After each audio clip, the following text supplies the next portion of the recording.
Agora é o momento de nós falarmos dos santos da Santa Igreja Católica. Da semana, do dia 16 agora de janeiro até hoje, dia 22 de janeiro, falaremos então desses santos lembrados pela Igreja. Na segunda-feira, dia 16 de janeiro, dia de São Marcelo, Papa. Marcelo vem apresentado em atitude esquisita para um Papa, num estábulo cuidando de cavalos e burros.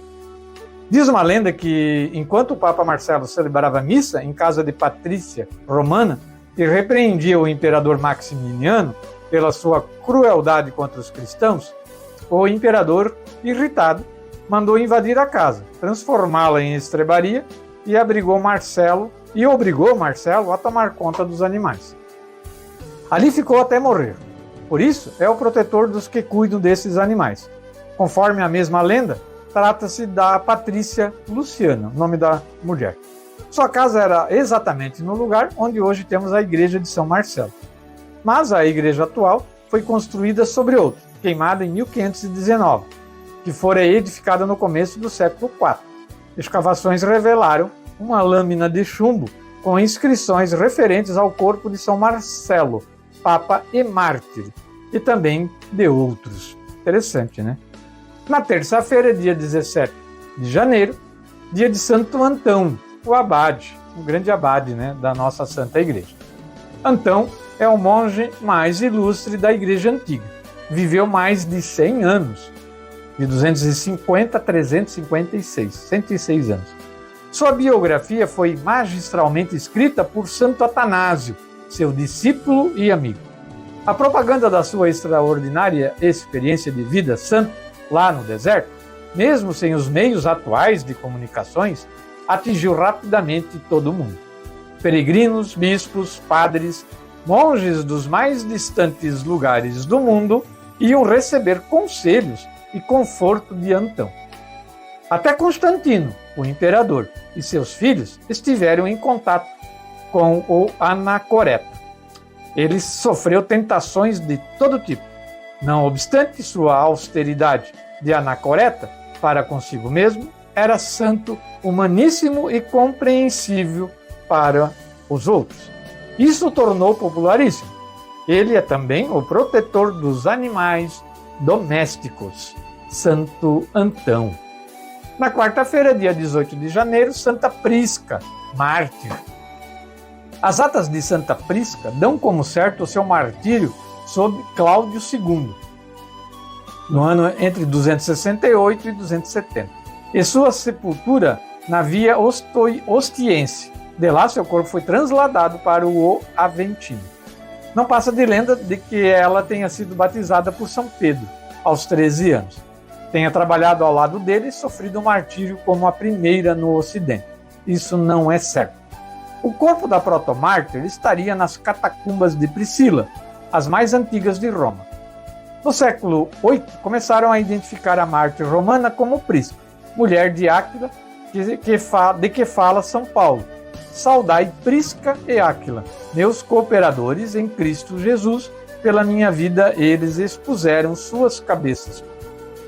É um prelato de São Paulo, A eles agradeço, não só eu, mas também todas as igrejas dos gentios. Começou-se a falar em título de Áquila e Prisca. Isso está em Romanos. O título cardinalício com a qual queriam honrar uma santa, hoje quase esquecida pelos calendários, bem mostra a devoção que tinham para com ela os primeiros cristãos. A igreja de Santa Prisca surgiu no lugar da antiga casa romana. Segundo a tradição, o apóstolo São Pedro hospedou-se nessa casa. Conserva-se na igreja de Santa Prisca, na cripta, uma concha com a qual o príncipe dos apóstolos teria batizado seus catecúmenos. Provavelmente isso tudo aí é verdade, sim. Dia 19 de janeiro, na quinta-feira, dia dos santos Mário, Marta, Audifax e Ábaco, todos eles mártires. Sob Cláudio II, parece que não houve perseguição, mas os martirológicos colocam nesses 2 anos o martírio de Mário, Marta, Audifax e Ábaco. A paixão que traz o relato do martírio desses santos remonta ao século VI. Não está provada a afirmação de que Mário e Marta eram casados e Audifax e Ábaco eram seus filhos. Conta-se que os 4 vieram em peregrinação da longínqua Pérsia até Roma para venerar os túmulos dos mártires.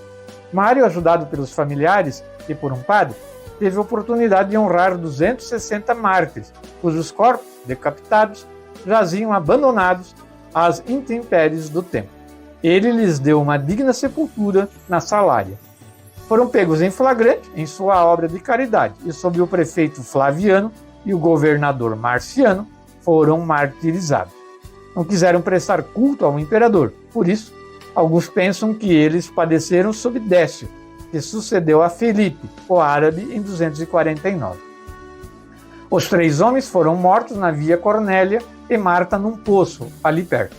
A matrona Felicita deu-lhes sepultura em seu terreno, na mesma Via Cornélia. Nesse local, na propriedade de Boceia, surgiu uma igreja, cujas ruínas existem ainda hoje. A grande difusão do nome Mário vem precisamente deste santo. A devoção do primeiro dos mártires da Via Cornélia está provada na sua constante e tenaz presença em todos os calendários. Naquela época era complicado ser católico, meu povo, muito complicado. Dia 20 de janeiro, sexta-feira, dia dos santos Fabiano e Sebastião. O Papa Fabiano foi uma das primeiras vítimas da perseguição de Décio, em 250. Sucedeu ao grego Antério, em 236, e se distinguiu como organizador entre os católicos. Segundo São Cipriano, o próprio imperador teria dito que preferia um rival no império a um bispo como Fabiano em Roma. Santo Ambrósio diz que São Sebastião era milanês de nascimento. São Fabiano foi sepultado nas catacumbas de São Calixto. Amigo do imperador, Sebastião teria aproveitado para socorrer os irmãos na fé, ou seja, os cristãos. Fazia também apostolado, procurando converter soldados e prisioneiros. São Sebastião era soldado. Aliás, o próprio governador de Roma, Cromácio, e seu filho Tiburcio foram convertidos por São Sebastião e sofreram também eles o martírio. O destemido e audaz centurião, São Sebastião, teve de comparecer ante o imperador para dar satisfação sobre o seu procedimento. O imperador se queixou que tinha confiado nele e que esperava dele uma brilhante carreira, e ele o havia traído. Foi condenado sem apelação. Sempre segundo a lenda de ouro, Sebastião foi amarrado a um tronco de árvore, e transpassado por setas, flechas, na presença de toda a gente e antigos colegas soldados. Muito triste isso aí também. Já no sábado, ontem, dia de Santa Inês, Santa Inês Virgem e Mártir. Santa Inês, padroeira da paróquia de Indaial, a paróquia do centro.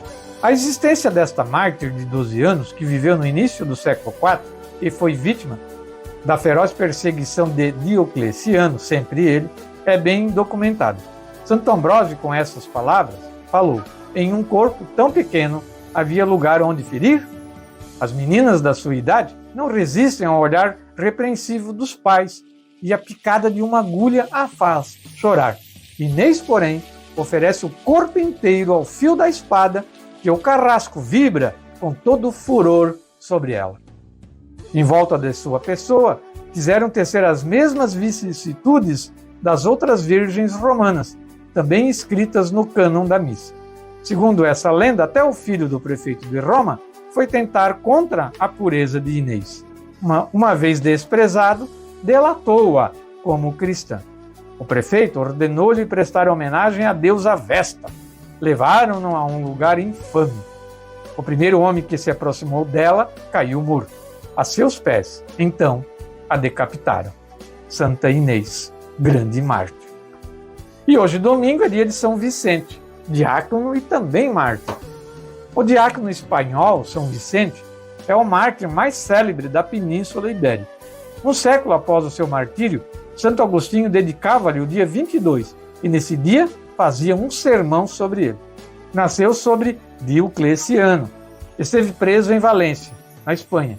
Foi processado junto com seu bispo diante do governador Daciano, e em Valência mesmo sofreu o martírio. Em Valência, o governador Daciano mandou prender os mais célebres representantes, os líderes da Igreja espanhola. Com seu bispo, foi obrigado a ir a pé de Saragoça até Valência. Lembro que Saragoça foi um local onde São Tiago Maior pregou, né? E pregou o evangelho muito bem lá, com a ajuda de Nossa Senhora. Chegando à presença do governador, refutou-lhe as acusações e ainda expôs-lhe a mensagem evangélica. O governador ordenou que fosse torturado. O diácono de Saragoça, todo ferido e inchado, foi atirado a uma cela escura, cujo piso estava forrado de cacos de vidro para atormentá-lo. Vicente, porém, com voz forte, entoava hinos de agradecimento a Deus. O governador, para rebaixá-lo, ordenou que o colocassem numa cama muito confortável, mas ele já estava morto. Jogaram seu corpo para ser comido pelos animais selvagens.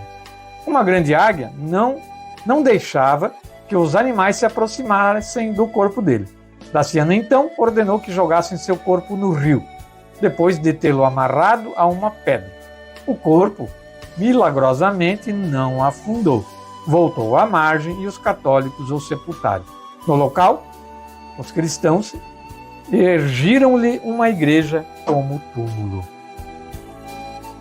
Texto esses que eu lhes apresentei do livro Um Santo para Cada Dia. Todos os santos da Santa Igreja Triunfante roguem por nós, porque nós somos pecadores. Vamos ouvir, para encerrar esse quadro de hoje, dos santos da Santa Igreja, a música do Salmo da liturgia de hoje. O Senhor é minha luz e salvação. O Senhor é a proteção da minha vida.